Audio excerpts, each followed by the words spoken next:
It's one of life's hardest truths, watching someone we love grow older. But what's even harder is not knowing how close they are to the end. The final year of life often doesn't announce itself with sirens. It whispers, through subtle changes, quiet warnings, and if we're not paying attention, we might miss the chance to truly be there when it matters most. In this video, we'll uncover 5 subtle signs that an elderly person may be in their final year of life. These aren't the obvious red flags. These are the hidden shifts in behavior, body, and spirit that often go unnoticed until it's too late. Understanding these signs doesn't just prepare us, it empowers us to act with love, to ask deeper questions, to create peace while there's still time. This isn't about fear, it's about awareness and compassion. So if you have aging parents, grandparents, or anyone in your life walking the later chapters, stay with us. What you learn today could make all the difference tomorrow. Let's get started. Number 1, significant weight loss. Have you ever looked at a loved one and felt that something was different? Not because they said anything, but because their presence seemed lighter, physically and emotionally. Maybe their clothes fit looser, or they pushed their favorite meal around the plate without much interest. It's easy to brush it off as aging, as just another part of getting older. But sometimes this subtle weight loss is more than that. It's the body's quiet way of saying it's growing tired. It's no longer holding on the way it used to. And as difficult as it is to face, this could be one of the first signs that your loved one is approaching their final chapter. Weight loss in the elderly isn't just about shedding pounds. It's often a sign that the body's beginning to slow down in profound ways. The systems responsible for digestion, nutrient absorption, and muscle maintenance may be quietly failing. Muscles begin to waste, strength fades, and the resilience they once had starts to crumble. It's not just physical, it's a message from within. The body is struggling to keep up. This loss of weight isn't simply about appearance. It's tied directly to survival. Weakened muscles lead to instability, a higher risk of falls, and greater vulnerability to infections. And behind this decline, appetite also begins to vanish. Food no longer tastes the same. Hunger becomes rare. Meals turn into chores. You may see them push away their plate, not out of choice, but because the body no longer calls for nourishment the way it once did. Emotionally, this can be one of the hardest signs to accept. You may try to fight it, offer their favorite dishes, prepare special meals, fill the pantry with everything they once loved. And when they still eat less, it feels like rejection or defeat. But understand this, it's not a lack of will or gratitude. It's the body quietly preparing for a different phase of life. Rather than forcing food, this is the moment to shift focus, from nutrition to comfort. Think smaller, softer meals. Hydration over heaviness. Sitting with them during meals. Talking, laughing, creating warmth. Sometimes the emotional nourishment we provide is just as vital as the physical. It's not about adding years anymore. It's about adding peace and presence to the time that remains. If you notice significant weight loss in your loved one, take it seriously. Not with panic, but with purpose. This is the time to draw closer, to listen deeper, and to respond with both compassion and courage. These subtle changes are not a defeat. They're an invitation to love more intentionally, to walk with them in this final chapter with grace, and to make every moment count. Number 2, extreme fatigue and weakness. Imagine this. Your loved one wakes up, sits on the edge of the bed, and just pauses. Not because they're gathering their thoughts, but because even standing feels like a mountain to climb. You offer to help, and they give a weak smile, grateful but tired, so deeply tired. This kind of exhaustion is different. It's not from lack of sleep or a busy day. It's a sign, quiet and persistent, that the body is slowly winding down. In the final year of life, energy becomes one of the first things to fade. Tasks that once took minutes now stretch into hours, or are abandoned altogether. Cooking, dressing, even speaking for long stretches can feel overwhelming. This isn't about laziness or disinterest. It's the body's way of rationing what little energy it has left for only the most essential functions. Behind this fatigue is a powerful shift happening within. The heart doesn't pump as strongly, circulation slows, and muscles begin losing the oxygen and fuel they once thrived on. The body, knowing it can no longer keep up, starts letting go. Energy once spent on movement and conversation is now redirected towards simply keeping vital systems going. As this process unfolds, sleep becomes more dominant. Long naps stretch into the afternoon. Nighttime brings deeper, heavier rest, often interrupted only by necessity. Some days they may appear alert and present, other days barely awake. This unpredictability can be unsettling, but it's not unusual. It's part of the body preparing itself for stillness.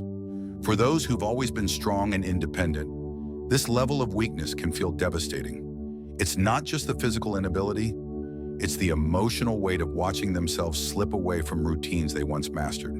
The frustration, the silence, the retreat from social spaces. It's not a sign they've stopped caring, it's a sign they're conserving the last pieces of energy they have. And for loved ones watching it happen, it's hard. So hard. We want to push them to move, to eat, to join in. But we must resist the urge to fix what can't be fixed. Instead of encouraging more doing, offer more being. Be present, be calm, be accepting of what they can no longer do, and more importantly, who they still are beneath the fatigue. This stage calls for grace, not just for them, but for yourself. Release expectations. Celebrate the small victories. Sitting together without words, holding their hand, helping them to the bathroom with patience, not pity. These quiet moments may feel small, but they are sacred and deeply remembered. So if you see extreme fatigue settling in, don't see it as giving up. See it as a signal, a sacred turning point. This is your time to slow down with them, to match their pace, and to give what matters most: your love, your presence, and your peaceful acceptance of the journey they're on. Number 3, increased cognitive confusion or withdrawal. Imagine sitting beside your aging parent or grandparent, sharing a memory they once told 100 times with joy, and this time, they look at you blankly. No recognition, no smile, just silence or confusion. Maybe they call you by the wrong name. Maybe they ask a question you already answered 5 minutes ago. It hits hard, not because they forgot, but because in that moment, you realize something deeper is changing. As the end of life nears, the mind often begins to retreat before the body does. Sharp conversations turn into quiet pauses. The person who once led discussions now struggles to follow them. They may forget familiar faces, get lost in their own home, or seem unsure of what day or even year it is. These aren't just lapses in memory, they're signs of the brain slowing down along with the rest of the body. The brain, like the heart or lungs, depends on healthy blood flow and oxygen. But as circulation weakens and the body begins conserving energy, the brain's access to these vital resources diminishes. That's why confusion, disorientation, and memory loss become more pronounced. Some days may seem normal, but others bring sudden fog, as if they're drifting between two worlds. Imagine a once curious, talkative soul now staring out a window for hours, saying nothing, just lost in thought. Not sad, not scared, just still. These moments, though difficult to witness, are often the mind's way of gently detaching from the noise of the world. It's not always confusion. It's sometimes a quiet goodbye in slow motion. In these moments, you may witness a flicker of clarity, lucid thoughts, brief recollections, or a spontaneous smile. But just as quickly, they fade. These are not failures. They're the final sparks of a beautiful mind trying to hold on. And while it can be heartbreaking to see, these flashes are gifts, tiny reminders of who they are beneath the haze. Emotional withdrawal often walks hand in hand with cognitive decline. They may stop initiating conversations, avoid eye contact, or sit in long stretches of silence. It may feel like they're pulling away on purpose, but the truth is their mind is retreating to a quieter, simpler space. Noise becomes overwhelming, conversations become exhausting, and solitude becomes a sanctuary.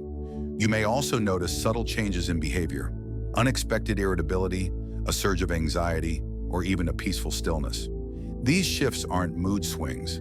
They're signs of a mind recalibrating as it prepares for closure. The brain is doing its best with what it has left, and emotional expression becomes increasingly difficult to sustain. For families, this is one of the most emotionally painful transitions. You're still holding their hand, but you begin to grieve the parts of them that seem to be slipping away. You might try to keep them engaged, to draw them back with stories or questions, but often that only leads to frustration for both of you. The greatest act of love during this stage isn't to pull them forward, it's to walk beside them where they are. Speak softly, smile often, sit with them in silence. Let your presence speak louder than your words. Even if they can't respond the way they used to, even if their eyes seem distant, your love still reaches them. And in these quiet, fleeting moments, you're not just comforting them, you're honoring their journey with dignity, patience, and grace. Number 4, frequent infections and slow healing. It often starts with something small, a lingering cough, a sore that doesn't quite close, or a low-grade fever that doesn't go away. At first, it might seem like a normal illness or a minor wound, but over time, these small setbacks begin to add up, revealing something much deeper. The body's defenses are fading. As we age, the immune system naturally weakens, but in the final year of life, that decline becomes more pronounced. The body stops bouncing back like it used to. Infections that once passed in a few days now linger for weeks. Cuts that should heal quickly take far longer, and sometimes never fully close. These aren't just symptoms of aging, they're signs of the body slowly letting go. You may notice recurring illnesses, pneumonia that returns despite treatment, urinary tract infections that keep flaring up, or skin infections that spread quickly. These aren't isolated incidents, they're warning lights. The body is no longer mounting a strong defense, and even with medication, it struggles to recover. In some cases, antibiotics that once worked well seem to lose their power. Higher doses, extended courses, and frequent hospital visits become common. But each round of treatment takes a toll. The body becomes exhausted, not just from the illness, but from trying to fight back when there's little strength left to give. The reason is simple: healing takes energy. And in the later stages of life, energy is a precious and limited resource. The body starts choosing what to prioritize, and often healing wounds or fighting off minor infections falls lower on the list. One of the most troubling signs is when small wounds refuse to heal. A tiny scratch turns into an open sore. A bruise doesn't fade. These slow-healing injuries are more than skin deep. They're a reflection of poor circulation, declining cell regeneration, and tissues no longer getting the oxygen and nutrients they need. Pressure sores become another risk, especially for those who are mostly bedridden or have limited movement. These sores can worsen rapidly if not managed carefully, and they can open the door to dangerous infections that further weaken the body. What makes it more complicated is that infections in older adults don't always show up in obvious ways. Instead of a fever, they may just seem unusually tired, confused, or withdrawn. A sudden loss of appetite or a noticeable dip in energy could be the first sign that something is wrong internally. Imagine looking at your loved one and realizing they haven't smiled in days, not because they're unhappy, but because their body is quietly struggling. Their silence, their stillness isn't just fatigue. It could be the early whispers of an infection that their body is too tired to fight. In those moments, what they need most isn't aggressive treatment. It's comfort, gentle care, warm blankets, clean bedding, and soft reassurance. Sometimes the most healing thing we can offer isn't a medicine, but a hand to hold and a calm voice in the storm. For families, the hardest part is accepting that fighting harder isn't always the answer. There comes a time when the goal shifts, from fixing everything to making the time left as peaceful and pain-free as possible. And in that shift, there's a new kind of strength, the strength to let go, to care deeply, and to be fully present. Number 5, major changes in breathing or circulation. Imagine sitting beside someone you love, and suddenly you notice their breathing isn't what it used to be. It's slower, softer, with pauses that last just a little too long. At times, it may come in waves, quick, shallow breaths followed by silence. It can be unsettling, but this shift is one of the body's quiet signals that it's entering its final chapter. These changes often begin subtly. The rise and fall of the chest slows. Breaths become irregular, sometimes fast, sometimes delayed. This pattern, often known as Cheney-Stokes breathing, is common in the final months or weeks of life. It's not painful, but it is a sign that the brain and body are no longer communicating like they used to. Circulation also begins to change. You might feel their hands or feet and notice they're cool, even icy. Fingertips, toes, or lips may appear bluish or mottled. This happens because the body is redirecting blood flow to the vital organs, gradually letting go of less essential functions as it prepares for rest. The heart, once strong and steady, now beats slower or more erratically. It's not failing out of weakness, but because it's completing its job. And as blood flow diminishes, energy fades. Walking across the room becomes difficult.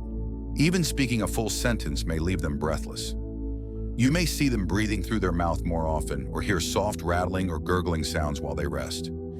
These aren't necessarily signs of pain. Often they're caused by fluid in the lungs or throat, which the body no longer has the strength to clear on its own. It's common for someone in this stage to prefer sitting up slightly or sleeping with extra pillows just to feel more at ease. What might sound like a cough or congestion isn't always illness. Sometimes it's the body's way of managing fluid buildup when the lungs can't do it efficiently anymore. Breathing may be easier in a cool, quiet room with fresh air and soft lighting, where tension melts away and peace is easier to find. This stage can be deeply emotional for families. Watching someone breathe with effort or feeling the chill in their hands can stir fear or helplessness. But these moments aren't just about decline. They're part of a sacred transition where the body, piece by piece, releases its hold on the physical world. In this time, what they need most isn't panic or intervention. It's presence. Sit close, speak gently, let them know they're not alone. Offer water, soothing music, or just the comfort of your hand in theirs. And if oxygen or medications are available to ease their breathing, use them, but not with the goal of fixing, just comforting. Because what matters most now isn't fighting time, but honoring it. In these final days, the breath becomes a quiet language, one that speaks of letting go, of peace, and of love that never stops. When you see these signs, lean into them, not with fear, but with the deep grace of knowing that you are witnessing a passage, and you have the privilege to walk them through it with dignity, care, and compassion. As we wrap up, take a moment to reflect on the signs we've explored. Noticeable weight loss, deep fatigue, mental confusion, frequent infections, and changes in breathing and circulation. These often appear in the final year of an elderly person's life, not always all at once, and sometimes quietly at first. When you start to see these signs, it means the body is gently preparing for its last journey. It's hard to face, and naturally we want to fight against it, encouraging loved ones to eat, move, and keep going. But sometimes the greatest act of love is to listen to what their body is telling us and focus on comfort and peace. Recognizing these signs is not about fear. It's about being ready. It allows us to care better, make thoughtful decisions, and fill their remaining time with meaning and dignity. If you're witnessing these changes, remember you're not alone. Many families have traveled this path, finding strength and grace along the way. Thank you for watching. Please share your thoughts in the comments. Your stories and reflections inspire us all. Don't forget to like, subscribe, and share to help us continue creating content that supports you. We'll see you in the next video.